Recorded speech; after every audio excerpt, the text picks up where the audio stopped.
I know this is going to be strictly a guess and something, just pulling out of your hat here, but just talking about just the X12 that we have up here. Okay. Just the X12. Yeah.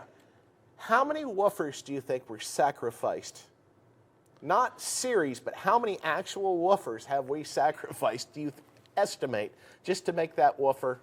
Like, just that came through R&D to just be the sacrificed 12s. How before? many woofers? I mean, we're talking 100 plus? I mean, I guarantee easily? we are over 100 woofers.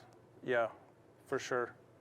And these are, I mean, they're not cheap woofers. There's a lot there. And yeah, but again, we want to get it right. And we want everything we say it's going to do, we want it to do and more. And the exciting thing is we don't just go out and decide, all right, we're going to buy this surround. We're going to have them put in this basket, this magnet. I mean, every bit of the product. I mean, even the square terminals. Yeah. I mean, we go so far as design the push-button spring terminals. In fact, on the XS, we talked about it before, 4-gauge terminal blocks and the push-button spring terminals at 8-gauge. Yep. I mean, we engineer every part of that. We have to make the tooling for all that, and we have to make sure it all fits and it all works. I don't know how you guys do it sometimes. Well, sometimes we feel like it's a bit overwhelming, but by the end of the day, it's awesome. It really is. Just to be able to.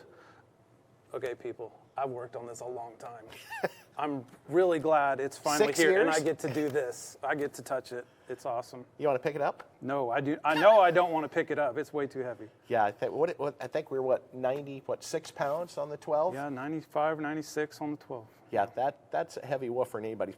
But it's not just about the weight, and that's the exciting thing. And I know it would be really fun, I think, and we joke about this, to get Alan, which is our acoustic engineer.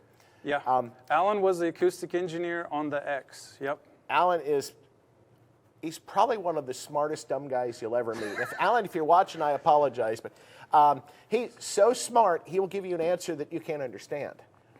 We were talking about doing a show on magnets, just on magnet materials, and I asked Alan real quickly, hey, I need a little bit more information. I know the basics on magnets, and I think he sent me 7 pages of information. I believe it. And I'm just like, okay, somehow I got to condense this down. I was like, I didn't have AI back then, so it's like, hey, AI, can you sum this up for me? But the knowledge that man has, and I asked him a question this morning about a post that somebody else made on a product, and it was funny to see his reaction. He just almost laughed hysterically because they were getting so down in the minutia that they were bragging about this specific product and what it did, which is something that no one could ever hear, but sometimes you get these buzzwords and ideas out there that it doesn't make sense, but hey, people are going to market it. I think it's funny, and I'm not talking about other products and to bash on the way they advertise, but if you ever watch car commercials, they'll be bragging about their model of car, and they say, well, it does this better than that one. Well, it does this better than that one. Does this better than that one. But they never say that it does 2 things better than one. It's always that one little thing they can pick out.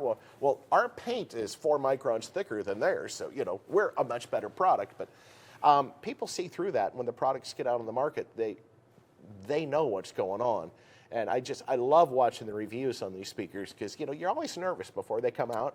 You spend a lot of energy on them, and it's like, is it going to be well received by the public? Yeah, and with the X, we knew we had a good product, and we knew that the users, would do way more than what we say that they're spec'd for. I think Carlos with the 15, we were at 19,600 watt burst in that thing on a 2,000 watt. That is literally 10 times the rated power. As an engineer, I was definitely watching the live feed on that one. I was like, oh, please hold together. And it's like, holy crap, it worked. That's awesome. And obviously, when we make a product, we're not going to give its ratings right at the absolute breaking point because we know you guys do some things to products we never expect or intend you to do. So you guys do a lot of testing for us, but that doesn't mean when we have a speaker like the X up here that once it's made out on the market, we're never going to change it or make it better. And that's definitely not the case, because we were talking about some things earlier, and I don't know if we want to go into detail, but we see things that, you know, people have done to our products which we never expected, and we do make what we call running changes. Yep, all the time, sure. Yeah, So- we're always looking to make our products better, whether it's a monster subwoofer or a coax speaker. We're always looking to do running changes, incremental changes, always making it better. And I know it doesn't take, you know, an absolute ton of failures for us to want to go back and make the product better. I mean, these are our, you know, projects. These are our children for the most part. Sometimes we spend more time with the products than we do our actual families. So we want to make sure that they are, yeah, my wife's just going, yes, I know, Yep. I agree, because you're always at work, and even when you're home, you're at work one way or another.